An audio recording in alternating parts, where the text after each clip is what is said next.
Not sure if you all know this, but Adrian and I both have YouTube channels. My YouTube channel, if you can please subscribe, is Nevermore Records. Adrian's is Plastic Realm Toys. You can also follow us on Instagram at HNH_podcast and find us on Facebook. We even have a private group. Just send a request and we'll let you in. Follow our recording studio on Instagram at Nevermore_records_EPTX and our guitar company on Instagram at Nevermore_guitars.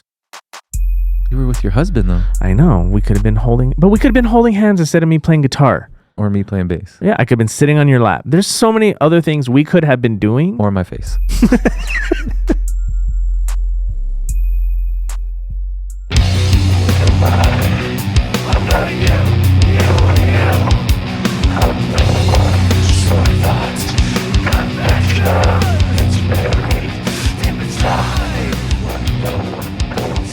And welcome back, everybody, to another episode of Half and Half Podcast. Hey girl. This is Paul.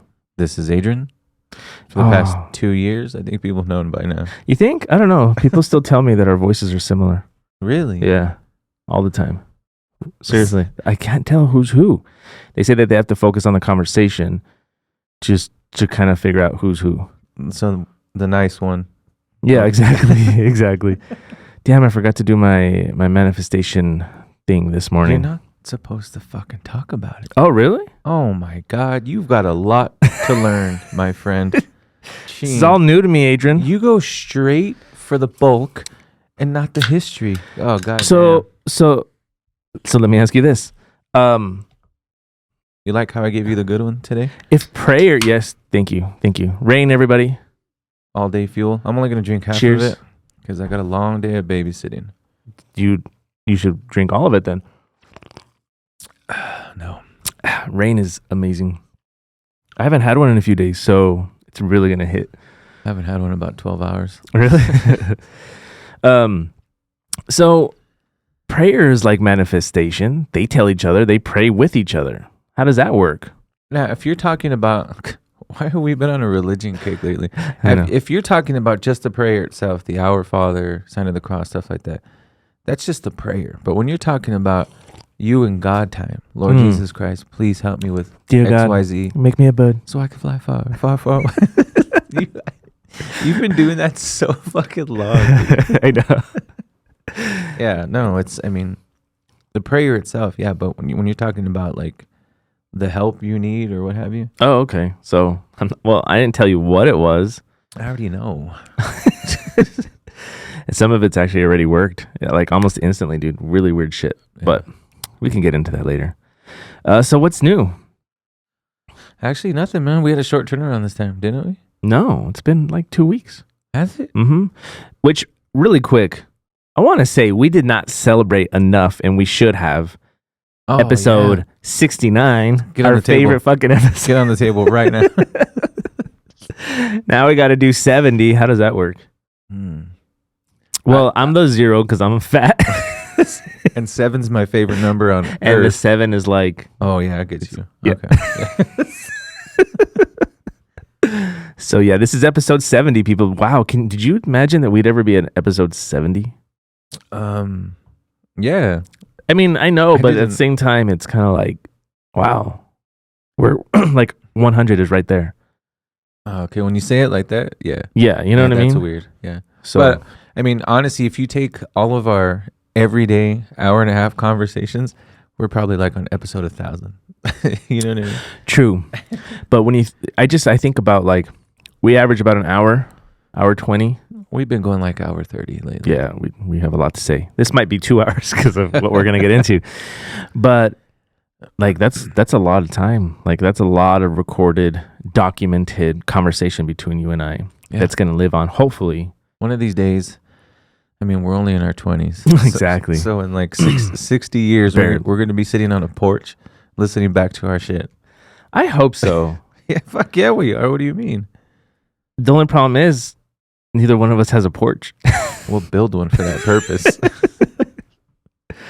You know, there's something very comforting about that thought. And I think a lot of it is the fact that growing up, my grandfather had a porch and he had these little swing benches. Remember the Monterey house? Yeah. And we would just swing there. God, makes me really want a porch. Now I want to buy a house just to have a porch. We smoked many a cigarettes on that on that swing. We did. You know what memory always sticks to me about that house? For whatever reason, I want to see if my wife was pregnant at the time. Or My wife, or she already had my daughter. I don't remember. But one day out of nowhere, you were like, dude, it's Super Bowl Sunday. You made food. And you're like, you and Dina come over. And I was like, yeah, cool. But I was like, none of us like football. But whatever, right? We went. And we stopped by the store. And I had like $5 in my pocket. Yeah. And I bought 2 fucking cans of Natural Light. Uh-huh. I got so fucking drunk that Really? that day, From those 2 cans? But we spent most of our time on the patio that day. I don't know if you remember. Your dad was with us. It was me, you, your dad, Dina. Maybe Jason. Really? You don't remember that? I mean, I remember inviting you over for stuff like this. Well, always like I was especially there all the time. Yeah, yeah. But this time it was like an occasion, like we said. Where did we watch the game? In the living room. There was a living room? Oh, where your dad had his computer room. Oh, gotcha. Yeah, yeah. You know what Dina always brings up when we used to watch American Idol in that little room? Oh, yeah, dude. Yes. That was the very first season, too. Yeah. That was when Kelly Clarkson won. We were like 5. I know, dude. Like, dude, we barely could talk, but yet here we were watching fucking American Idol. And then our parents didn't, we didn't have parents at that time other than my dad. Yeah, my wife could drive and she was 2. So what's been up, dude? Last couple of weeks, I know it's been crazy work for me. Yeah, both, right? Mm-hmm. I've done nothing. Yeah, but nothing of value. The one thing I did want to talk about, speaking about manifestation and the law of attraction, and there's also I've mentioned it before, the principle of Wu Wei, right? Alan Watts talks about Wu Wei, which is Wu who? Wu Wei, Wu Wei. Yeah. Which is the art of not forcing anything, right? Don't force it. Okay. Just let it happen. Don't force it. You and I, everybody knows, not so much anymore, but we've tried very hard to make something out of our music, right? Mm-hmm. Always. Real hard. My brother, on the other hand, he's a drummer. He's been in and out of bands his whole life, but he's stopped for like the past 10, 15 years, I want to say. He hasn't done shit. Right. I don't know where he gets this amazing opportunity. For anybody who knows my brother, he's the world's biggest Morrissey fan. Mm-hmm. Hands down. World's biggest. And buffest. And brownest. He was in the band with this guy. They're still friends to this very day. This guy's a musician, obviously. And he's kind of a go-getter, right? One of those go-getter types. Anyway, what I'm trying to get to is my brother, somehow, some way, by the grace of God, because of John also, they had an opportunity to work with Boz Boorer. Oh, that's right. From Morrissey, Mm-hmm. right? Mm-hmm. So my brother is on a track with one of his fucking idols. Mm-hmm. Out of fucking nowhere. Right. He quit Like, music. it's released. It's on Spotify. He didn't give a shit. He was like, fuck music. Mm-hmm. He gets this opportunity. So that happened a few months ago. And the other day he sends me the picture, right? There's the back picture, I guess what's supposed to be the album, is a picture of Boz Boorer on guitar. And my fucking brother's right next to him. Wow. Yeah. Were they actually together though? No. Oh, But okay. it's like Boz Boorer playing guitar. Yeah, Gusie's yeah. on the Okay. drums, and you know what I mean? Mm-hmm. But to see my brother and his idol fucking side by side. Right. What the fuck? Yeah. You know what I mean? That is weird. So I quit. I'm going to sell all my shit, and hopefully the Deftones call me. I don't know. You know what I mean? That's really cool. And Yeah. I remember hearing the songs. I don't know if you want to say anything about who it is or what. I don't know if that's something that can be done yet or whatever. But No, that's a different one. It's a different You're one. talking about the one with the lusty guy. I forgot his name. We already spoke about that one. This is a different one. Really? Boz Boorer is on that track, Mm-hmm. but this is a entirely different thing. Wow. Yeah. That's amazing. Good job, Gussie. Yeah. Fucking asshole. He needs to get out. Dude, he calls me every time we drop a dad podcast. He calls me about some stupid shit we said. Yeah. And then he's like, you guys don't fucking understand the day you get me. And we're like, bitch, We tried. every day I'm telling you, hey, don't forget Sunday, if you want in. He cancels. Yeah. Or he tells me, what time is it? And I'll tell him this Sunday it's at 10. I'm going to be hungover. How long is it? I said, we're there for about an hour and a half. I mean, maybe 2 hours, by the time we set up and whatnot. And he's like, 2 hours? No. And I'm like, well, then fucking stop getting mad at me. That episode will drop. He'll call me 4 days later.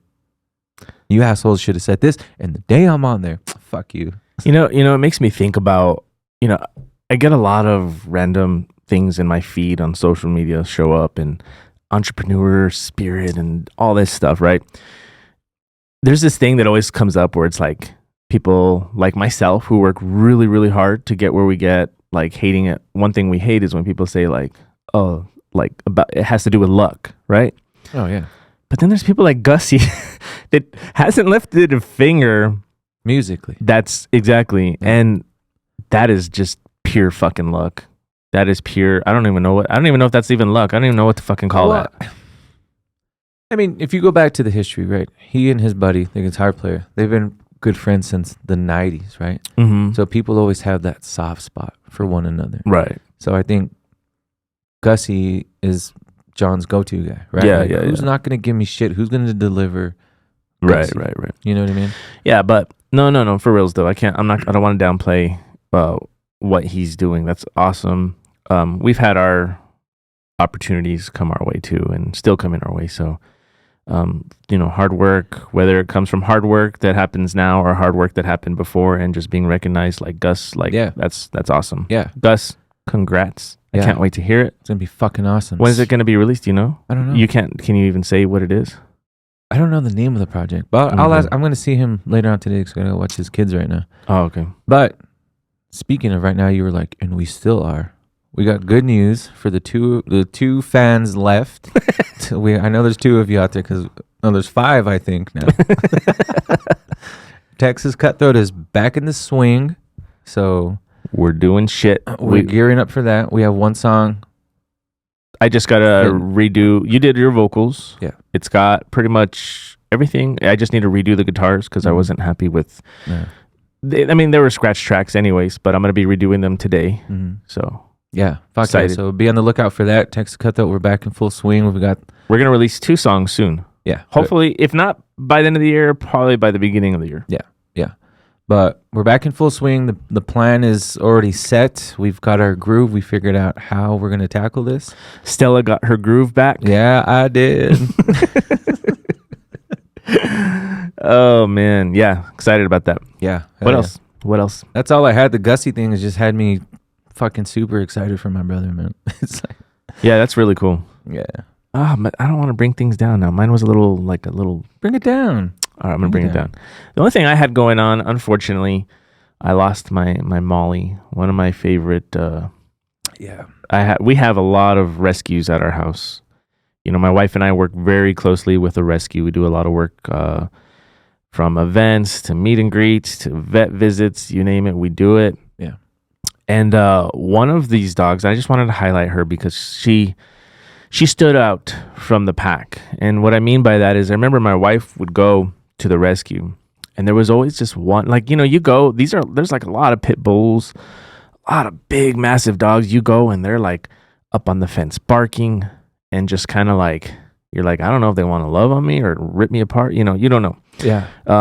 Either way, it's intimidating because they have a big bark. Most pit bulls are very, very, my experience anyways, growing up, I was terrified of pit bulls. I still am, except the ones that we have. At our daycare. Yeah. Like Bino, that's my dude. I haven't seen him in a while. I know, right? I love him. Growing up, we were terrified because we were taught to be scared of dogs, specifically pit bulls. Right. I remember one time me and my brother were outside and these 2 pits got loose and they were running after us. And I remember us jumping up on a car and my dad was like, he went outside. I remember he almost fought the owner of the dog because my dad started feeding. The only way he got the dogs away from us is he brought dog food out and the dogs came. Your dad's a quick thinker, man. Like, who would think that? They say they're going to eat my kids. I would give them some food. Yeah. So next thing we know, we're on top of the car, like shitting bricks. Wait, real quick. When you were running, did you have to pick up Eric? Yeah, I was like, get on my back. Let's go. Oh man. And so the thing is now in hindsight, looking back, these dogs, I remember one of them had a garden hose wrapped around his neck and he had so they tried fucking idiots. And he chewed through the hose, right?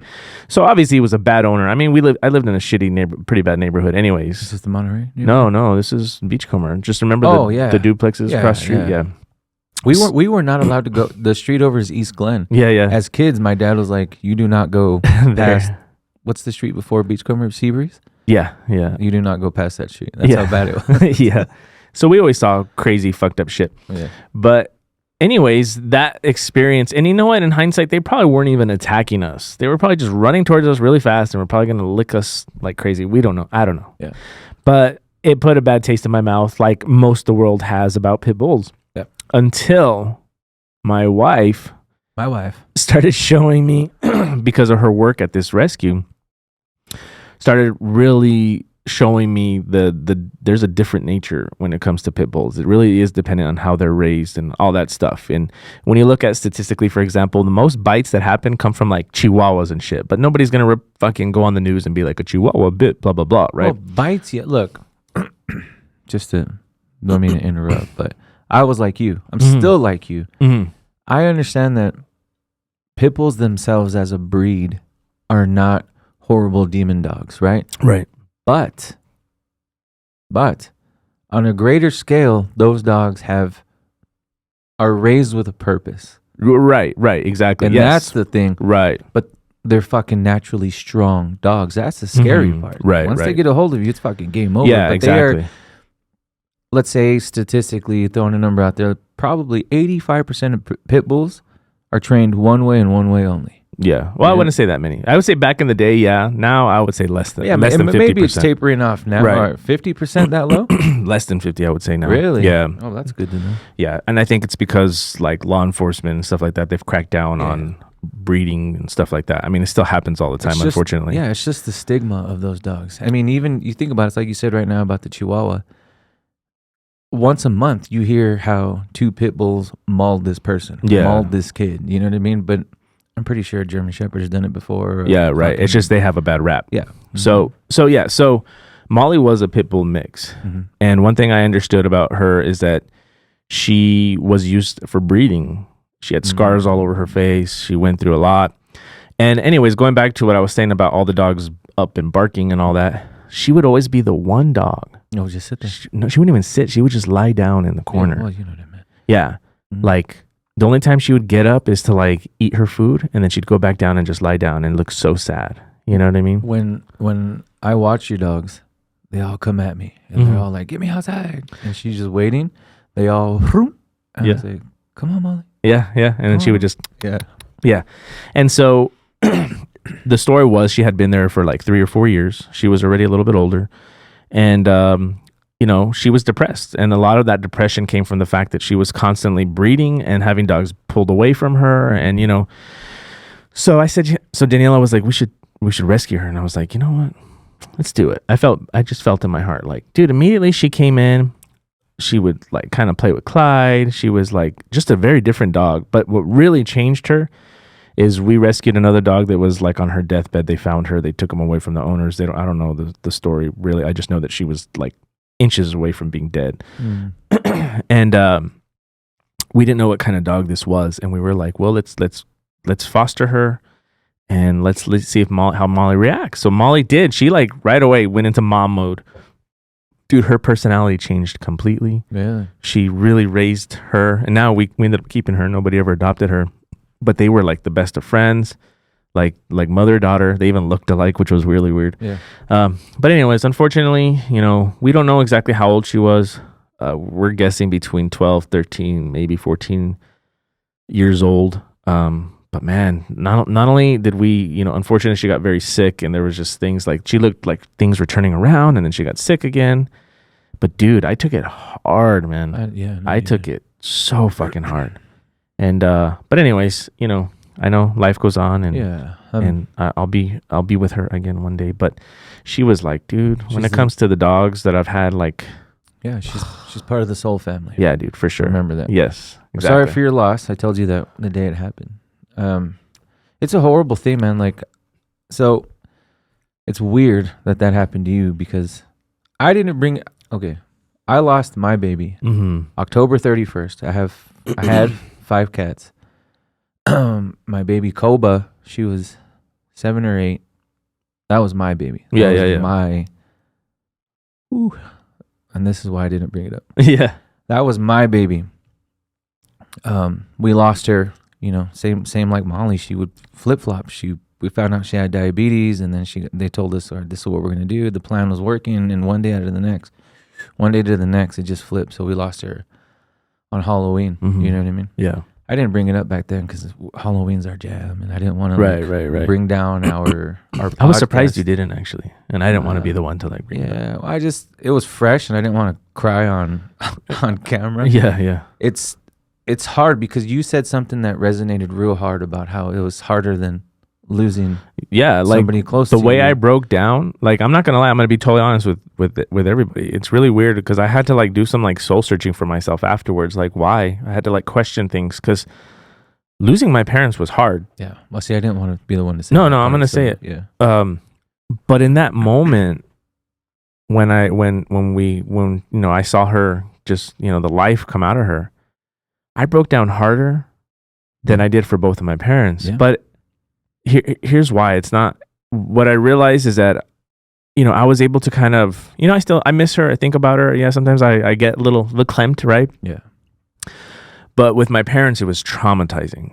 Yeah. It was almost like shock. Yeah. Shock, and still kind of over the last couple of years, still dealing with that shock, still having visions of the moment. And, right. But with Molly, it was kind of a point in time where I was able to just like let it all out at that moment. Right. If that makes any sense. 100%. So I feel the exact same way. For me with Koba, I look at my cats again. I tell everybody I'm a cat dad. That when I physically look at them, I don't see an animal. I see my part kids, of the family, right? Yeah. So when you look at animals, which is why I'm so huge on animal cruelty, and I always say hunt the hunters. Mm-hmm. They're helpless. They don't know what they're doing. Yeah. Right? They're very innocent. helpless. And then on top of that, they're like babies in the sense that they can't tell you, Dad, I'm in pain. Right. Dad, I'm this. So when you lose them like that, it's like, fuck, what could I have done? Right. I didn't know. If they could speak and say, I'm not feeling good, Mm-hmm. I could have ran. You know what I mean? Yeah. So to me, that's the hard part. Right. And that's what I struggle with. Just like you with the Koba thing, dude, I was on the way to the vet. Right. I was 4 minutes from that fucking And spot. you had just taken her within the last couple of days too. Yeah, So you were going back and forth. They sent her home the day before she passed. Mm-hmm. And I was on my wife and I were like, nope, I'm taking her. Mm-hmm. The thing that sucks is that my kid had my car that day. Right. So now I'm toiling with the, fuck, had I not let him take in the car? Could have taken her in the morning. I didn't have to wait. And would she have made it? You know what I mean? That whole fucking like guilt. And yeah, I was 4 minutes from the fucking vet. And I just heard her, I just heard like a, and then she threw up and I was like, fuck, boom. Yeah. Damn, man. Well, I'm sorry you had to go through that. Hey, man. We had to go through it together. To Koba and Molly. Yeah, for sure. We'll be back we'll be back together, man. I've never cried so much in my fucking life, dude. Dude, yeah. Never. I have never cried that hard in my life. That's what I'm saying. And then like my daughter saw it. Yeah. My daughter was like, she told me afterwards, she goes, Dad, I've never even seen you cry. And I was like, I know, I just could not contain it. My kids always tell me for years, I can't wait to see you cry. I can't wait to fucking see you cry. Yeah. And now they got it. Yeah. But it's like you said about your parent, like my grandma, when my grandma passed, my grandma's like my mom. She raised, you know how close I was to my grandma. Right. I cried, yeah, but for whatever this one, it was, dude, all fucking day. I'd be at work and I'd be like, I'll go back quick. Yeah, of course. And it's something that still lives on in you. And not that the Molly thing doesn't live on in me. Oh, yeah. It's just, it's kind of like, I got most of it out. And now the grieving is like, okay, move on. Whereas like with my parents, I'm sure your grandma, it's more of a like, actually, it's still dude, there. I think about my grandma every day. Yeah. Like, I can't. It's just not a day goes by that I don't think about her. Yeah. And I don't miss it. Dude, we'll be watching TV and nothing that has to do with my grandma. And I'll tell my wife, I miss my grandma. Dude, it's like I could be falling asleep and I just instant images of my mom at those last moments. Yeah. instant images of my dad, like instant, like just out of nowhere. And it's like, fuck. You know what I mean? I for real almost cried right now. Like I felt it. You got verklempt? Yeah. But anyways, Yes. Sorry, guys. it's that time of the year that But shit's happening. I mean, we're counting our blessings, right? But at the same Absolutely. time, because this is probably our last episode before Christmas. You think? we'll play it by ear. I hope Yeah. not. We'll see what Maybe. happens. But anyways, that time of the year where Well, that you especially miss those people because, like, for example, my mom like was huge on fucking Christmas, and so I'm always trying to do things to fill that void. yeah. You know what I mean? It's much easier said than done, but Yeah. and then we had both two tragic losses together within the less than a month or about a month. That's what we can make episode 70 so special. To Koba and Molly. Yeah, for sure. But all right. Oh, this thing. Let's up this bitch. So right now I was telling you how beautiful you look in this shirt. Fit you that you bought me. Thank you very Yes. much. Well, not intended, but you bought it for me either way. Yeah. It's either way, right? Fuck, man. I could have kept one, and when the other one went bad, I could have used that one, right? So no, I'm gonna give it to my brother. Yeah. I was complimenting you. It does look nice. Thank you. Red. Whew, my man. But then you said something. You were like, "Yeah, thanks, man. It fits so great." And you're like, "Yeah, I got a party to go to later." Yeah. Okay. I don't think we've had this conversation, but so you'll get ready and stay ready all day? Well, because I have a very long like back to back day. So by the time I go to the party, I'm not gonna have a chance to go home and change. I would find the fuck, dude. I can't. Yeah. I cannot wear the same T-shirt or shirt Normally, I am like that. all day. Yeah. But Normally, today it's just because it's yeah, so yeah, compact. exactly. Like Okay. I'm not gonna have an opportunity because from here, I've got to go to Central. From Central, I might have to go to the West Side. I don't know. And either way, like I realized, like so I was like, dude, I better because normally I'm wearing a hoodie. Yeah. You know what I mean? I'm being comfortable, but no, that's why. See, because I would have at least brought that shirt on a hanger at very least. I know, but then also I want to look good for the people watching our video. You look good. I no matter want to what. show off the mushels. the nice flannel that you got me. I will say your arms look very manly in this shirt. Really? Like your forearms. It's because you haven't. Because I right used to now- wear flannels so much, and Yeah. it's been a while. Yeah. So And Pepe's gonna say, yeah, at least you're wearing it in the right season. yeah, exactly. Right now you were moving the camera and you did like this thing with your hand. Uh-huh. And I saw the forearm and I was like, I'm oddly turned on right now. Like he looks like a man right now. I mean, I've seen you cut wood. I've seen you do a lot of shit. Yeah, but yeah. today I was like, Pressing that one button changed it all. Yeah. So I have a little. It's not necessarily a party. It's like a dinner shindig. I don't even know what you want to call it. It's nothing fancy. But I love that you keep it real though. Yeah. You got the checkered Vans. Oh yeah. Fucking flannel. Hell yeah, dude. Yeah, I have yeah. to, man. Oh yeah. My wife gets mad 'cause I'm the opposite. Any type of party, I gotta fucking zhuzh it up. Yeah, yeah. I don't think anybody here has seen me without a hat, but I comb my hair. Right. And you have very luscious hair. Like you I have do. really nice fucking hair, but Thank you never you. fucking show it off. Well, it's because, dude, I wake up, brush my teeth, wash my face, drop my kid off, and come here. I don't like Yeah, get that's true. ready. You know what I'm saying? Yeah. For people who don't know, we do this very early in the morning. Yeah, we do. So Which is why we need the rain. yeah. All right. You know what? I want to skip. Let's call Ricky. God, Let me. Today's the one day he fucking answers. I bet you. Okay. Let's do this then. We're gonna try it. If he doesn't answer, Okay. we're gonna nix that. And the reason why, dude, when we spoke to him last time, I love how you forget that this podcast is called Half and Half. How do you just decide what we're cutting out? today it's 51 and 49. Oh, Just kidding. Dude, I have been working a lot on the West Side Studio. Yeah, you told me. Which- yeah. By the way, West Side Studio number 2 is officially open. Yes, for you West Siders who refuse to come to the East Side. Yeah, you need we've to got. reach out to I've- Paul or Let There Be Rock and figure out how to get your appointments and what you need. I officially have two new podcasts that have joined the roster. The second one confirmed yesterday. They'll actually be joining me in January, and they're going to be on the West Side. I haven't even told you about it actually. But This is the one that you were working on the other day? no, this is totally different. Just out of the blue. I cannot wait until you can afford my pay. Sorry. So yeah. So anyways, we're doing a bunch of really cool shit. But what was I even getting at? Oh, so every time I'm there, like around lunchtime, even though I don't normally eat lunch. Mm. I'm like, I know Rick works very close to where I'm at. So I'll call him. I've even texted him like, dude, like trying to invite him to go to lunch or something. Nada, dude. I got a quick funny story about Ricky. Just so people know how Ricky is. I told you about it. I'm at work the other day, and this a good buddy of mine, X, he tells me, "Hey man, I met your cousin yesterday." And I was like, "My cousin?" And he goes, "Yeah, I went over to, where's he at, Nissan?" I don't even remember. It's like Shamali, whatever. Yeah, whatever. Let's just pretend he said Nissan because I don't know what it is. It's like a whole chain of things. Yeah, he's like, "I met your cousin over at Nissan," and I'm like, "How a cousin name that works at Nissan that I know of?" And I was like, "What's his name?" He goes, "Oh, his name is Rick." And I was like, "I don't have a Rick Ariano in my family." And he goes, "Well," he said, "Hey, sir, do you know my cousin Adrian Ariano and my uncle Gus Ariano?" And of course, X, he's a talker. He's like, "Oh yeah, I've known him, blah, blah, blah." And he's like, "Yeah, those are my cousins." And he's like, "Are you sure?" And I'm like, "Dude, there is no Rick Ariano in this family, 100%. And he goes, "Well, his last name's not Ariano."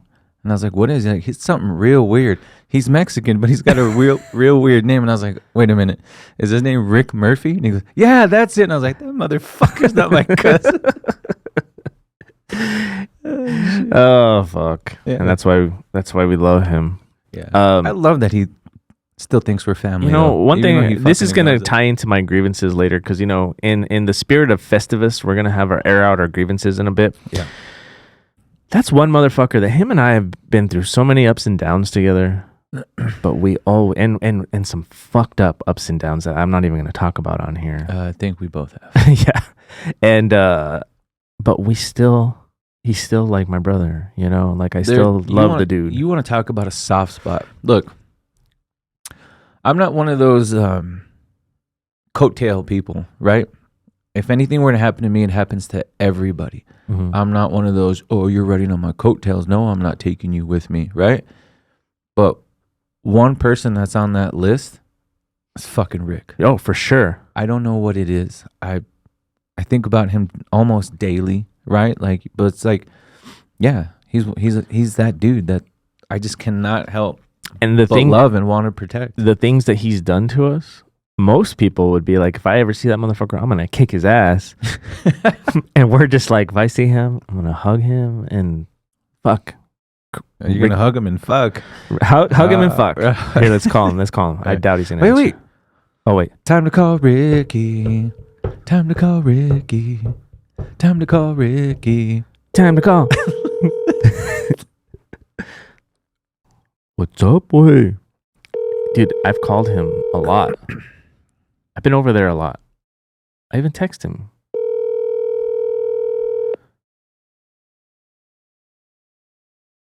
It's because I changed my number away. He always does.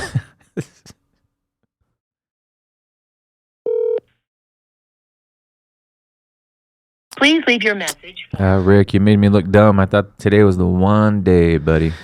Hey, you know what I noticed the other day? Huh. We always go back to watch our podcast, right? Just to make sure. You always want to know the deal. Like, you always ask me, how did it come out? Whatever, right? Mm-hmm. Why does it always look like I don't have an upper lip? Dude, I totally have an upper lip. Really? Every time I look, I'm like, I look like one of those weird lizard guys. You do have an upper lip. Wow. Really? Yeah, it's so weird. Oh. So that's why I've been like this lately. You and I have always had very luscious lips. And when they come together, it's like two fucking pillows. All right, what else? Are we going to do any segments? It's up to you. We can either go, I have something for every segment, or we can go straight to the airing of grievances. Okay, let's do... Because I think I don't have my iPad right now, unfortunately, but I think we're more or less like around 35 minutes right now. Okay, yeah, we're probably going to... Yeah, all right, we'll skip everything. I do want to do digging for Shat, though. Okay, cool. You want to just jump into that then? Or you want to just do our segments and then we'll get to that and then we'll do our airing of grievances? Yeah. You know what we could do is we could do our airing of grievances in replace of where we would normally do our challenge results, since there was no challenge last episode. You like how prepared we are? I know. We're fucking planning it right now. In front of everybody. In front of everybody. This is real. Real time way. All right, go. Which one do you want to shoot off? All right, let's do that batch can scram. Okay, you want to go first? Yeah, so with mine, it's more of a that batch can sing. And I've had this person on my list, and I'm gonna give a little bit of backstory really quick. I'm not gonna like go on too long. This is a singer that when I first heard him, I just could not get into it. It just was one of those very, very, very acquired tastes. And then when I got into him, I fell in love with his vocal style. But then I've also kind of fallen off in recent years. Not that I don't recognize that he's an amazing vocalist, because he is an amazing vocalist. See, but it happened again. What? I saw your little forearm flex and that shit. But it's not like a go-to band anymore for me. But I went with Maynard. Oh yeah, James Keenan. Fuck. Maynard James Keenan. There you go, James. Whatever. So yeah, singer of Tool. What's that other band that we love? Perfect Circle. Perfect Circle. He's done a lot of shit. Yeah, he's Pussifer. Yeah. He's done all kinds of crazy shit. He's a wine. He has his own wine. Yeah. Guru, whatever you want to call it. He's a jiu-jitsu dude. Fucking huge jiu-jitsu practitioner. Like fucking good from what I understand. I heard he's a dick. So what? When you... Yeah, no, that's kind of where I was going to go. I heard he's a dick, but when you're cool like that, you can be a dick. Yeah, that's what I'm saying. Dude, Christmas time is here, right? And I spoil... It is? Because it's fucking 80 degrees outside. I know. I spoiled all my loved ones.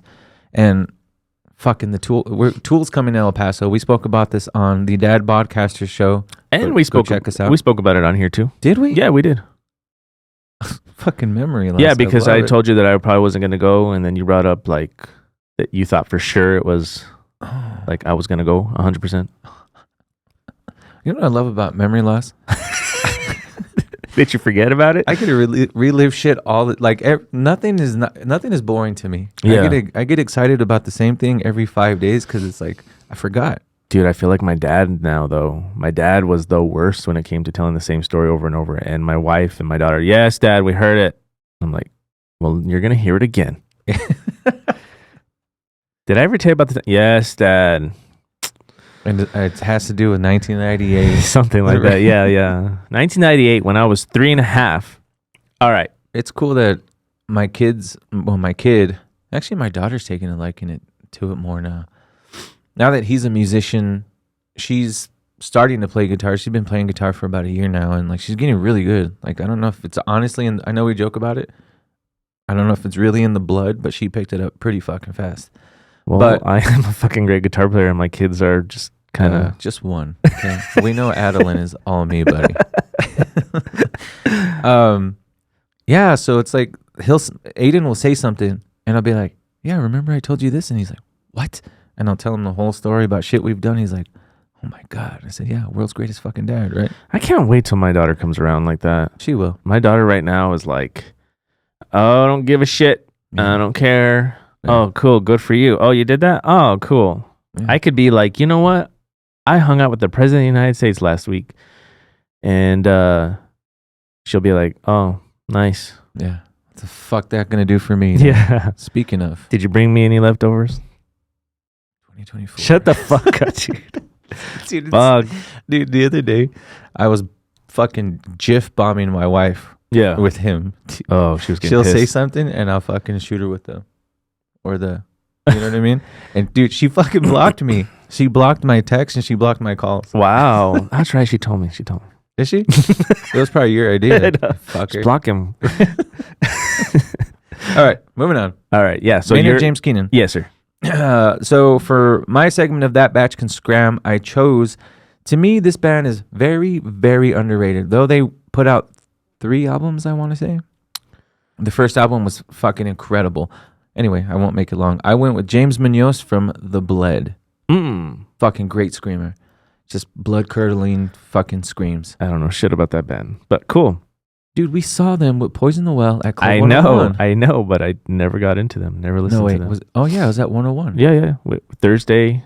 But then we also saw them at the Tea Lounge. Cursive. Remember that band, Cursive? Fuck yeah. They Dude, played. Dude, as much as you get mad about me for every time I'm like, yeah, I already heard them. Yeah. My kid's getting the same way. He's like, "Dad, have you heard this band?" And I'm like, go look in my fucking thing. The CD's right there. Yeah. Yeah, that was Cursive, Thursday, The Bled, Poison the Well. and somebody else. I don't remember. Or I think Thursday was the headliner actually. But yeah, I remember. I just never got into them. You should. Yeah, probably. New challenge. So So yeah, James Munoz from The Bled and Maynard James Keenan from Tool. So this is where we normally do, what really chaps my ass. But I feel like that since we're going to air our grievances, they're one and the same, so we can skip over that one. Yeah. So let's get into Let It Riff, and this will be on you. to Okay. start. I've been on a huge kick. One album only though, because after the first debut album, I still love the band, but it didn't reach its. None of the albums after that could touch the first album. Mm. So my Let It Riff today, I chose Stone Temple Pilots' Dead and Bloated off Okay. of 1992's Core. The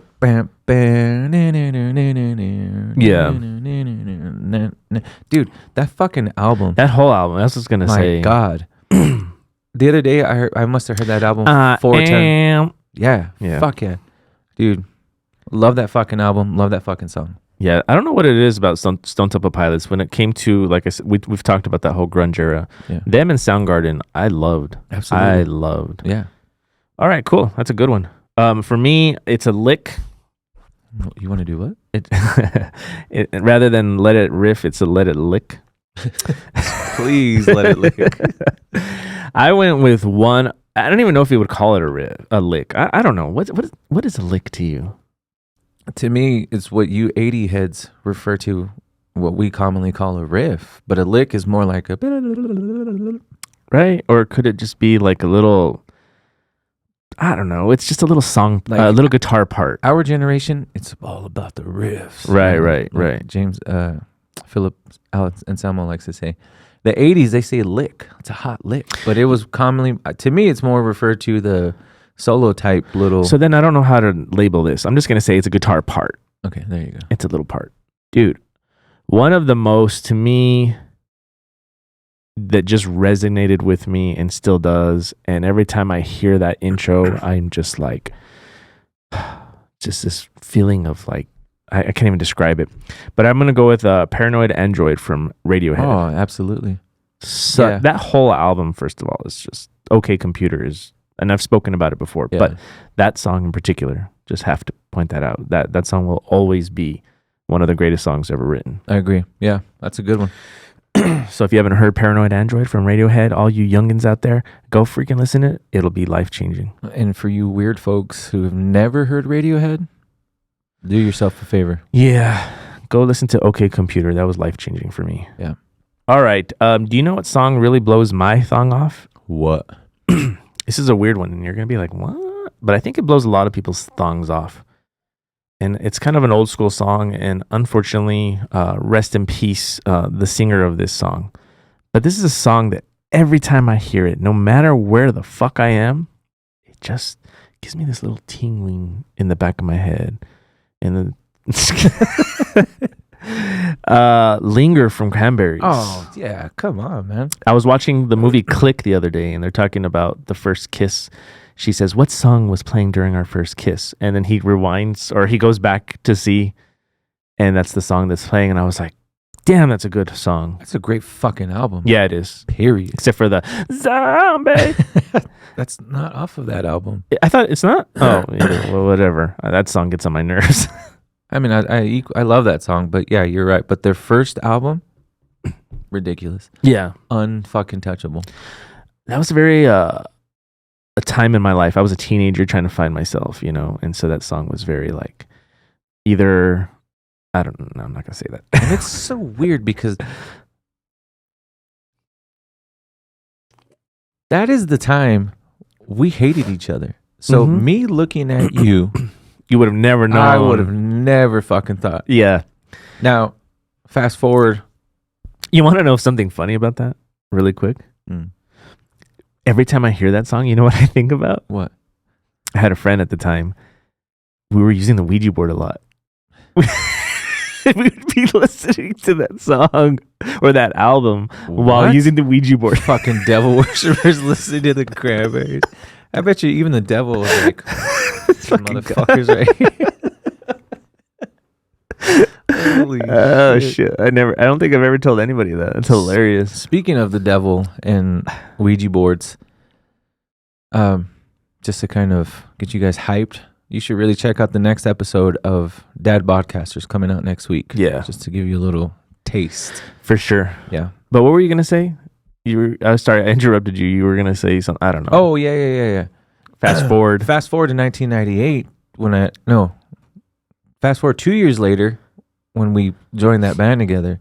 Totally. That, Paul, for sure. Right. Looking at you when that album came out, fuck no. Fucking. I wish we could put up a picture here of like the most gothic kid, all black, real sad, and some dude with extremely baggy pants. Like that was our opposite. Combat boots and fucking airwalks. For those of y'all who remember airwalks. If I find something, I'll post it on our group or whatever. Yeah. So yeah, our Facebook group. But yeah. Okay. So yours. The song that I could not get enough of lately, and I'm going to say the past 2.5, maybe 3 weeks, I have to hear the song at least once a day. It's from an artist by the name of Mitski, and the song is My Love, Mine, All Mine, off of the album The Land is Inhospitable and So Are We. What kind of music is that? She's kind of on the, I don't want to say indie tip, but that's a very sad song. It's a very sad song. But her other songs are, I don't know, I'm going to call it indie. I don't know what people call music these days. Mitski? Yeah. Okay. Great What's fucking song. What's the song called again? My Love, Mine, All Mine. Okay. I'll check it out. Yep. You think about me when you hear it? I think about you every day. You fucker.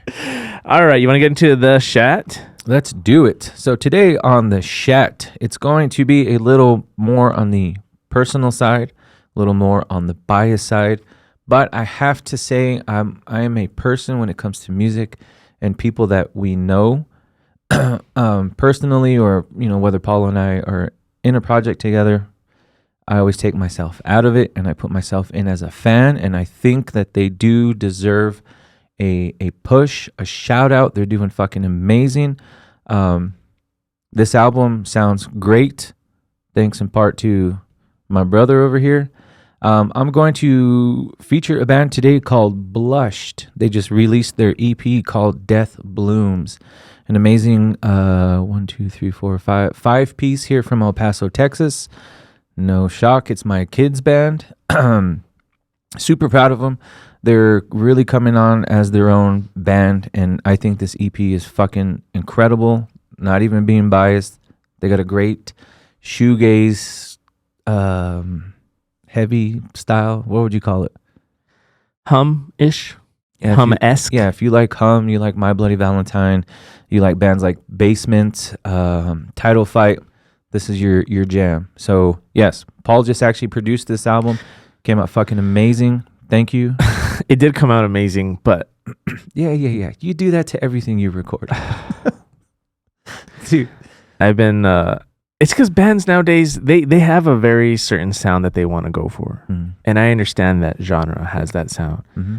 But the producer in me is always like, we got to go bigger. I want a bigger kick, a bigger snare. I want this.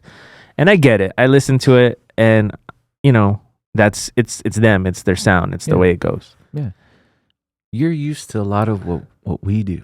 Yeah. Right? And everything has to be fucking grand. Yeah, but the thing is they're not the only ones. I get a lot of bands, younger bands. That's a generation, man. Yeah, that they just the style of production is just very different from what I like to do. It's an old sound. Yeah. They want an older, not as digitally enhanced sound. They want to get as close to like a band in a garage. Yeah, exactly. Yeah, I get it. It was great working with them. Yeah. I had to find myself constantly damn, I'm recording my nephew's band. I'm an old fuck. 29 is not old, dude. Come on. No, but if somebody would have told me fucking 25 years ago when I first got into audio production, one day you're going to be producing Adrian's son's band, I'd been like, what? Yeah. What do you mean? Yeah, it's a great 4 songs. I tell you, I take myself out of it because I'm, not just because I'm his dad. I genuinely love these songs. So anyway, Blushed, Death Blooms is the title of the EP. Check them out. Awesome. I pulled up my Spotify because I was going to search whoever you were going to talk about, but I already have them. You've And they had a lot of fucking followers, dude. dude. They blew they're- up, like- they're taking off quick. Yeah, like I was like, what the fuck? Like, One of their songs has already hit over 1,000 streams. what's your favorite number? 7. They have 777 monthly listeners. Shut up. Swear to God. Manifestation. Man. You're not supposed to tell anybody. Oh man, that's pretty good. Yeah. You It's want? so weird because I checked a couple of days ago and it was like 663. Yeah, they're doing good things, man. They're actually, honestly, they're really taking off in this town. They've already got offered.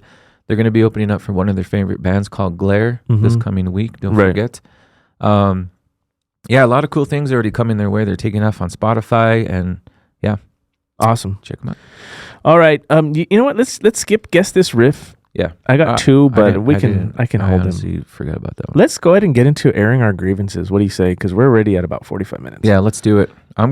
You go first because, Dude, this might turn into a 2-hour episode. oh God. So anybody that knows what Festivus is, that means you'd never watched the show Seinfeld. Yeah. Seinfeld, one of the characters, George Costanza's dad, created. Can I interrupt you real Yes, quick? go. I forgot. So, Paul and I, as long as we've been brothers, the one thing we cannot get on the same page about is fucking Seinfeld. I couldn't do it for the longest time. Uh-huh. So the other day, I had some downtime at work, which happens quite a bit in the wintertime. I said, Netflix, my biggest thing about shows, when he recommends a show, I'm like, fuck, man, I got to go back fucking 20 seasons and I don't want to do it, right? Plus, it's hard to find all of them. Lo and behold, Netflix is now everything. featuring Yep. Seinfeld. Season 1, so I said, it's a sign. You got to listen to the signs and hear all the boats. Your brother wants you to do it, so you got to do it. So I started season 1. Still haven't finished. I will say, though, when I came up with what I thought about this show, you did hit me with something. You were like, dude, as the seasons progress, the characters will develop more, right? Because it made sense. Because who do you think carries that show in your mind? That's a tough one for me, but if I had to pick, I would say George. We are best friends. We are. Because the whole time I'm like, Jerry Seinfeld's fucking annoying me. Kramer is fucking too overboard. Elaine, I get it, right? She's like that. She's in that pocket. She keeps things moving. But George fucking Costanza. Right. I want to hang out with that dude.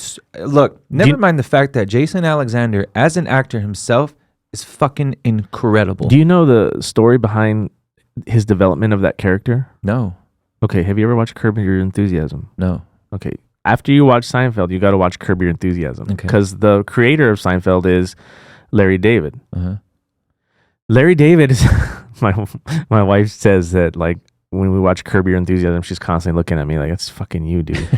But anyways, that when George during the pilot was trying to develop the tone for that character, I don't know if it was Larry David himself. Somebody was like, you realize that your character is Larry David.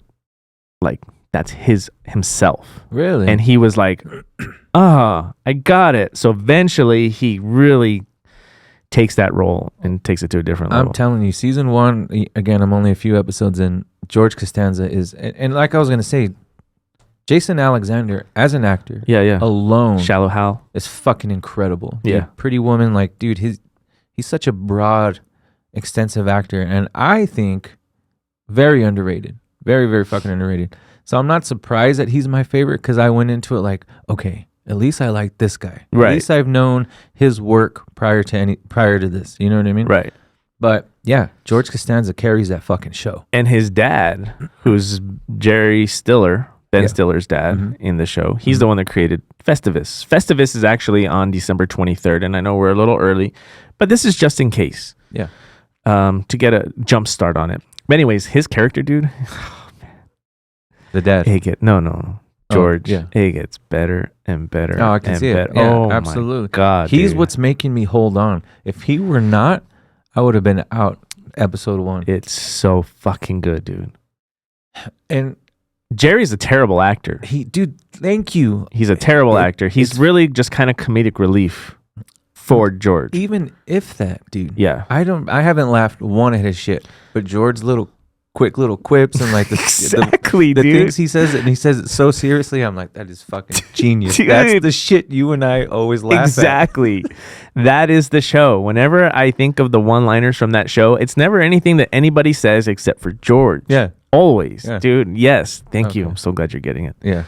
Okay. I'm glad we're on the same page. I thought you were gonna say Kramer, dude. I don't know Oh, why. no. He's too overboard. Yeah. it's just too much. You'll start to get him a little bit as the show goes on because he But kind of... I see how they all complement each other though. Right, The right. temperaments and like how they. And then yeah. that first season's weird anyways because like Jerry and Elaine are kind of dating but not. Yeah. And it's really weird. And then that fizzles out. Yeah. I'm not going to give away any spoilers. There's not really any spoilers because eventually they're just friends, Yeah. right? So, Okay. but yeah. Sorry. It's such a good show. Talk about going up. That's all You right. had mentioned it and I wanted to talk to you about it. So as airing of our grievances, I wanted to bring up, is yours fast, short? Are you sure you I'm want me to actually go going first? off of yours. Oh, Because okay, good. I've got one, again, harmonious vibe, right? Yeah. Trying to keep it.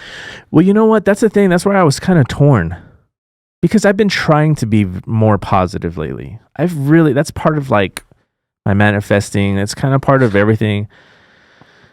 You gotta stop talking about it. God damn. I'm trying really hard because I'm finding that, again, this is where Curb Your Enthusiasm will come in. I'm finding that I'm really a Larry David in Curb Your Enthusiasm. Like, and I just don't know how to like rein it in. rein it in. Didn't. And anyways, but this didn't even really chat my ass. This actually, if anything, it was just kind of like, really? Like, really? But I know, and I think, you know what, and you too, I think over the situation, we're just kind of like, whatever, fuck it, you know? So I wanted to bring up something that was said last episode, but more specifically, I think we need to let the air out in terms of... Our episode? Yeah. Okay, I got. Well, you know. That's what I got called out on You got called out on. by our former singer. Oh yeah. Okay. Yeah, All right, because yeah. of something I said on that episode. Yeah. But one of the things that we want to talk about is kind of the whole Aisling thing, because we did bring up Aisling. Oh, really? Oh, it's because when you made me take it off earlier. We were trying to revive Aisling, and it wasn't like, we've got nothing going on, let's try to revive another fucking project. It was that we were having people reach out to us. Yes, that was the thing. And it was like a motivation in terms of like, wow, people care. Like people are bringing up old shit. That, So you were getting hit up on social media. Mhm. While that was happening to you, unbeknownst to you, I'm a YouTube freak. I fucking live on YouTube. Just YouTubing shit. Right. And one day out of nowhere, I was YouTubing new metal. Right.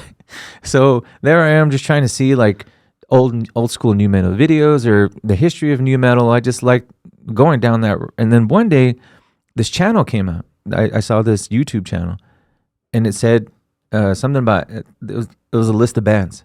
And I stumbled upon Aisling. I'm like, what the fuck? So these dudes out of nowhere, don't know where the fuck they're from, are putting up all of our songs. How they even got those songs is beyond me. Right. I found another channel and another channel. And all within the past year, all these new metal channels are popping up that had Aisling on it. Yeah. You know what I mean? Yeah. So then... So then it was a situation of like, well, I mean, we had tried a couple years back to do a couple of songs. We wrote a couple of songs vocally, just never got done. Our guitar player, Justin, even though he's in Albuquerque, managed to get it done quick, sent back. It just kept, it was like, I was like, are we beating a dead horse here? So we kind of left it. That happened. And so it was like, well, maybe there's something here. Like maybe there's an ounce of like, let's try, right? But just like anything, like whether it be a team project, right, or anything, like you need to have all in from all members. Mhm. And if you don't have that commitment, then what's the fucking point, right? And so one of the things we tried to do is we tried to revive one of our favorite songs. I wouldn't say favorite, like for me personally, I would say favorite amongst like our listeners over the years. Yeah, it was the one song that took off and really started pushing our band to the next level. Right, for sure. So I went in, I redid the guitars, I changed it up a bit, kind of tried to zhuzh it up, give it a little bit of an update, more modern sound. Pepe, my other business partner, who his goal was to put drums on that. We all had this whole. It was ready to go. Yeah, Justin put his part on it. Yeah. Mm-hmm. I kept my bass line the same because right, but we were in the studio. We spent hours of all of our time doing what we needed to do to get this go to kind of like, and then we were slowly releasing the back catalog. We were going to re-release this song and then have others and then kind of just go from there. It was kind of like, hey man, like, let's do it. Why not? Like, fuck it. We got a lot of shit on our plate. Why not add another one? Why not? It's so why not? So we anyhow, that fizzled out. And it fizzled out because of one person. And I'm not going to name names. I don't have to. But I'm going to share this. This is my airing of my grievances. One person was just like, I'm not feeling it. What was the response? It was lyrically doesn't connect with it anymore. It's a very diva response. It was a very like, we're not friends. I notice this is just business. I think we need to be friends. It's like, what the fuck? First of all, you don't live anywhere near us. It's kind of hard to be friends when you live hundreds of miles away. Secondly, like, dude, like, really? Like, all I kept thinking is like, Jason, my little brother. Fuck Jason. That's something that he would have like told me. You know what I mean? Like, he needs his, I don't know. I love Jason. I love this other person we're talking about. But Jesus Christ, man. Like, it was just such a pathetic pussy fucking, and I'm being nice right now, cop out. Anyway, so that didn't happen. But I got called out because last week I said something about on our last Ashing EP. I said, and I didn't say the word all, but I said that I played a big role in those vocal melodies for that EP. And before I go any further, anybody that has anything to say, I have the microphone and you're going to listen to every damn word I have to say. So I got called out for saying that I played a big role in those melodies for that EP. Yeah, and I wasn't there that day, so I don't know. No, it was over the course of several days. Yeah. And I will tell you that, okay, I didn't say the word all, but even if I did, I definitely did not do all of those melodies. But let me take you back to that moment in time. This was a moment in time when I had my studio at my house at the time. Mm-hmm. And that person vocally, emotionally, whatever you want to call it, who was writing lyrics about leaving the band anyways, was just like in the studio like, I don't know what to do, man. I'm sitting there like, well, why don't you try this? I'm actively, as a producer does, well, why don't you try this? What if, let's play this part. All right, what if you do something that's like, whatever, right? Like, that's what I do as a producer when it comes to a vocalist. I'm not a vocalist at all. I can create a melody. And I remember very, very, very well, it was pulling fucking teeth. It was like, I couldn't sit there and tell you which one I came up with. He did all the lyrics, but it was hard for me to get him to get through that. I just wanted to get through that EP. Yeah. Wasn't even paying, like I said, he was writing about quitting the fucking band. I didn't even know the whole fucking time. Anyways, this whole thing, it doesn't bother me in the sense of like the project's not going to happen or whatever, even though we still might do it. It doesn't bother me that it fell through. What really bothers me is how, I don't even know how to say this. It's like people try to pass the blame on everybody else for something falling through. People try to, he tried saying that, oh, what are you, Norman? So that refers to another singer of ours who used to, he was a ball hog.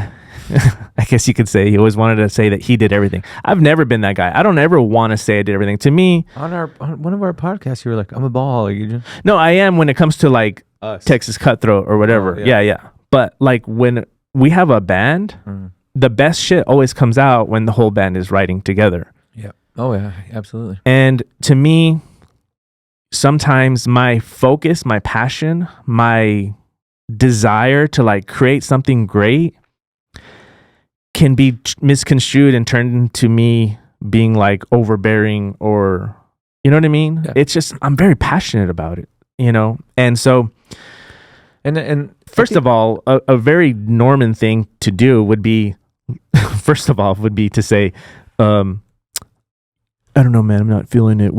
We're not really friends. That's a fucking very Norman thing to do. Secondly, this dude doesn't even fucking know Norman. So who the fuck are you to say Norman? You've probably not even met the dude. you know, yeah, never to defend that guy ever, Fuck no. but I do notice that a lot. We all run in a very deep circle of old bands that we played with, not in the band, but our friend bands that we were friends with, and a lot of people like to say shit about that guy. Mm-hmm. And it's funny you say that because I'm always like, But you didn't even know him. you've probably been in the room all but fucking 2 hours with that dude. Yeah. I'm life with that guy. Right. Yeah, we were like really good friends with that dude. Yeah. Yeah, he's a pathetic loser too. But anyways, you know, like even the last EP thing of being in the studio and just like not feeling it, that was a Norman thing. Yeah. I guess it's just a singer thing. I don't know. But anyways, my point is that my grievance, what I'm airing out is that, you know, you dealing with people when you are trying to go forward with something, whether it be a business. I see my band as being a business. Yeah. You know, and I don't mean it in the sense of like, yeah, you have to have that camaraderie, but the same thing, like we're business owners, we have fucking 12 employees and we're always trying to build that camaraderie. 100%. But at the end of the day, business is business. At this point in our lives, if we're going to do a musical project, yes, we do have passion projects. Yes, we do have projects that we know will never do anything, never make us a dime. But you know what? We do it because it's like what we love. Could it make us a dime? What project is that? Well, like headdress or whatever, right? yeah. You know what I mean? But at the end of the day, like, don't hit me with that fucking we're not friends and it's all business bullshit. Because first of all, that's a fucking cop out. Secondly, my biggest thing on, and I know like even like you wanted to respond, but you were like, nah, I'm just gonna. yeah, look, I'm a let bygones be bygones type of gal, and I just say, right. Why stir up what I have going on here?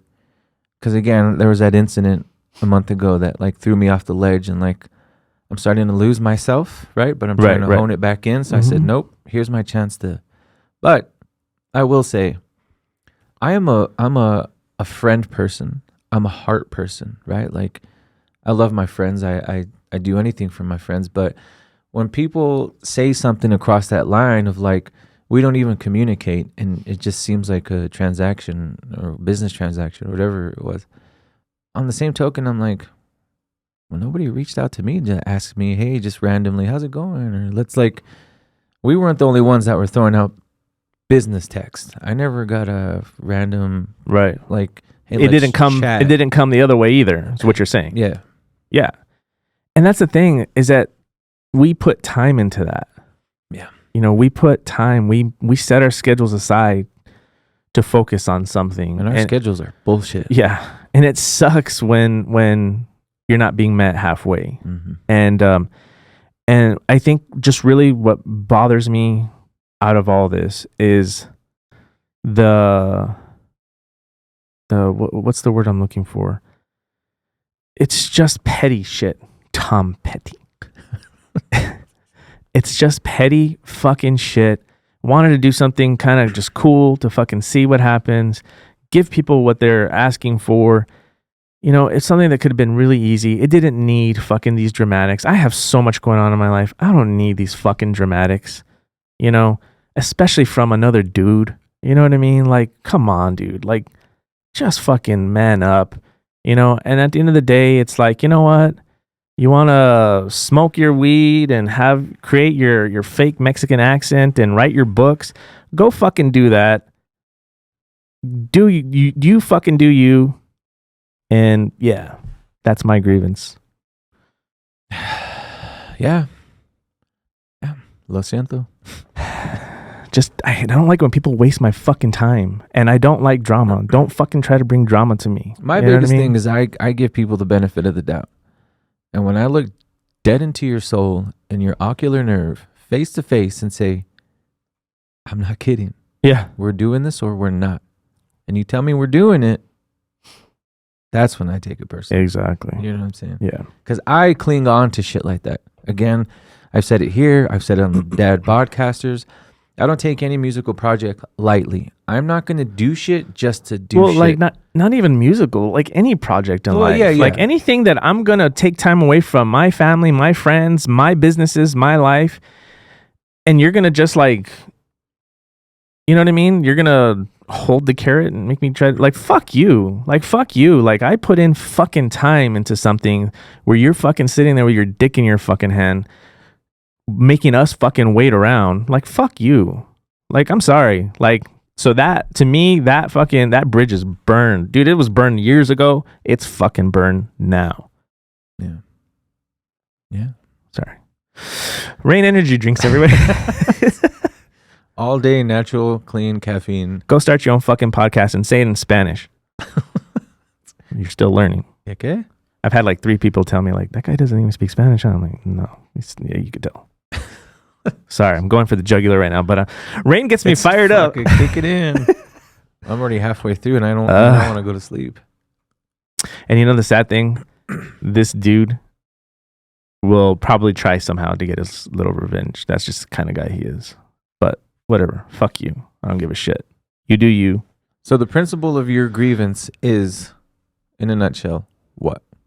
It's just the fact that, first of all, he reached out to try to fucking put me on blast for saying what I said. Yeah. When there's a lot of validity.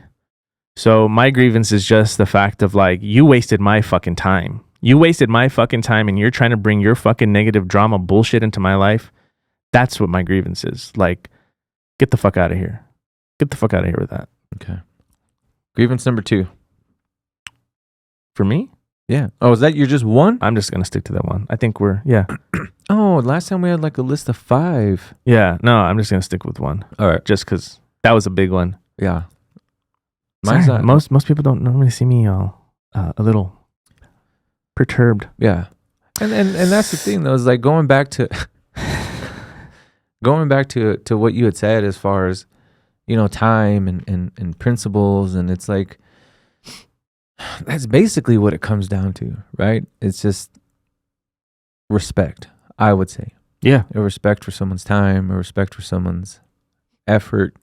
Communication. Yeah. It's not necessarily respect, it's communication. Yeah. Like somebody's trying to say that we're not friends because we're not like hanging out, we're not doing all these things, but yet we're the ones that are sitting there like, hey, so what's going on? We sent you the stuff. What's going on? And dead fucking silence for days and days and days. And then like a half fucking assed fucking version that he was like, oh, I knew you were going to hate it anyways. Like it didn't even sound like you tried. Like, and it wasn't even, it was one verse. Like, you know what I mean? Like it was just like, I don't even know how to describe it, but it's like, it just complete bullshit, dude. Sorry, got a text. Yeah. Man, you are fired up. I know, dude. I know. My grievance is relatively small in comparison. I've just had an issue lately with time, right? Like, I fucking hate time. You can't find enough of it. The magazine? No. Is that even still around? Probably. I don't know. The concept of time drives me fucking crazy, right? You can't find enough of it. So your grievance is with Father Time. And it goes too quick. Yeah. Okay. Yeah, man. It's like, dude, come on. In your mind, does it really feel like it's fucking December 15th? I swear to God, it was July. You could tell me it's July and I'm going to be like, yeah, I believe you. Mm-hmm. You know what I mean? Yeah. I just don't like how humans, society, we're so bound to fucking time, right? Like, it's always like, what time is it? What do I gotta, I don't have enough time. I can't do, what's today and schedule it and this and that and fucking, it sucks, dude. And there's no way to fucking slow it down. As hard as you try, as hard as I try, you can't fucking slow it down. Even Right. if you say, oh man, I'm going to sit down for 10 minutes. As soon as you sit down, it's like, nope, so I got to do this, I got to do that, I got to do this on Tuesday, I got to do this on fucking Wednesday, and blah, blah, blah. And I'm on nights, and then I got to do this. And it's like, fuck, man. You know what I mean? Yeah. I don't like time. And you can't fucking escape it. You're watching TV, it's on the corner of your TV. You check your phone, it's fucking right there. It's on your fucking stove. It's everywhere. You know what I mean? It's like Einstein said, though, time is an invention of humans. I know it fucking is. See, I'm not a science guy, right? I dabble, right? I look up the things that I'm curious on, but I fucking know it is. Yeah, okay, I understand the Mayans are the one that made the concept of sundown, sun up, or was it the Mayans? I don't think so, but I mean, Or the Mayan calendar. The Mayans had a lot to do with time. They had well, something to theirs do was with- more like astronomy and the yeah, connection. yeah, and that's what I'm talking about. cycles and shit. Yeah, you know what I mean? Like, we could be literally 15 for all we know. You know what I mean? Yeah, yeah. Like, a calendar year, fucking man-made. 100%. Mm-hmm. You know what I mean? This many revelations is that, what? The Gregorian calendar. Yeah, Yeah. I know. I just don't like it. I fucking hate it. And it's like, it's slipping away faster and faster. But you know what really does dictate time, though? What? Yes, we have the cycles of seasons. We have the cycles of sun up, sundown. Mm-hmm. Is society. When you think back to tribes, Mm-hmm. you know what I mean? It wasn't like, hey, we got to get, like, I'm sure it was like, we got to get shit done, right? But it was more of a like, sun up, got to go do what we got to do. In between that, what are they doing? They're enjoying each other. They're fixing stuff. They're getting stuff done. Whereas we live in a society that it's like, got to get up, got to take the kids to school, got to go to work, got to clock in, got to go to lunch, got to clock out, got to go do this, got to do that. Like, oh, fuck. Like, it's just this constant battle against, you lose time. Yeah. Because your life is so full with all of these other things. And so, unfortunately, the one thing that we should be doing is enjoying each other and spending time. Instead, we're on the go and we lose out on that. And so that's why time seems to go so fast. That's why, like my dad always told me to the very end before he passed away, he told me he would always obsess over time. Yeah. And he would tell me, Paul, I remember when I was only 21 years old, some older man that he would talk to told him, this life goes by in a blink of an eye. And he would tell me, I remember thinking to myself, like I have all the time in the world. And he was like, but look at me now where I am. This was before he passed. He would tell me, like, where did the time go? Yeah. And I think what it is that as we get older, we get busier. Yeah. And so therefore so we have to take those moments, with our businesses and stuff and everything that we have going on. It's hard to do. Very hard now. But it's like, we have to take those moments and find those moments to be able to say, okay, I just realized there's like a butt plug or something on this. Does it kind of look like the middle part? Oh, yours does. Mine's divided. Anyways, yeah, I think it's just it's a very difficult thing to do, but and not really difficult. I mean, I guess it is, but it's just like we've got to actively do it. We've got to actively. This is why one of the reasons I'm gonna get soft on you for a sec. This is one of the reasons why I appreciate I don't like it when you get soft. I feel the same. This is why I appreciate this podcast. Yeah, because it's like allocated time to be with you. Yeah, you know what I mean. More than anything, like. Fuck the people that are listening. Not fuck you guys. Like not that I don't care about our listeners. I love our listeners. Great, we just lost fucking 10 of them. Sorry. Back down to 15. Like what I'm trying to say is it's not about the listeners. It's not about anything other than, realistically, why did we start doing this? Because we had just great conversations that we're like, this shit should be recorded so we can go back and listen to it. And so to me, I see it as time that I get to spend with you. Yeah, 100%. Yeah. And unfortunately, it has to be scheduled out, but at the end of the day, it doesn't matter. It's still time. But it's like we said the other day. I don't know if we said it here on Dad Podcasters. I don't remember. But in the past 3 years, we've seen more of each other than we have in 15 years. Because you as an educator, you were Monday through Friday, 7 or 6 in the morning to practically 6 at night. Oh, later than that, because I taught college too. So I was there sometimes till 10 o'clock at night. And me being a shift worker, my schedule's all over the place. So there was a while where we would only see each other 2 Saturdays out of the month Right. for like 2-3 hours. Right. You know what I mean? Yeah. Yeah. But now it's like I see you a solid 4 times a week, maybe 3 or Right. 4 times a week, Right. depending on my schedule. You know? Yeah. No, but yeah, I mean, that's something like for sure. I'm with you on that whole grievance thing because, Dude, I look at my kids and I'm like, dude, I will say shift work has robbed me of a lot of fucking time because my schedule is so weird. When my family's at work, I'm at home. When they get home, I got to go to work on night. When I'm on nights, I won't see them for 3-4 days. Right. For sure. Right. I talk to you more than I talk to them. Right. You know what I mean? And it's robbed me of a lot of fucking time because I missed out on so much. You know what I mean? Yeah. Yeah. I could see that. And I understand that from a different perspective. My mom did, well, she didn't do shift work, but she worked graveyard, 12-hour shifts a lot. So it's like, even when she was there, she was sleeping to try to catch up, and then she'd get up, get ready, and it would be the same thing all over again. Yeah. And looking back, I remember those days that she didn't work. Those were the days that I remember the most, or I have those fond memories of, because it was like, wow, we actually got to have fucking dinner, and you know what I mean? Stuff like that. Yeah. But yeah. Yeah, so fuck time, man. And it just sucks that you're right. We have no choice but to be bound to time. Yeah. I can honestly tell you, dude, as much as I love YouTube, and my wife and I... Oh, I love you too. Oh. Yeah, right. The one time you fucking say it, it's a joke. I could honestly see myself without a smartphone. I take that back.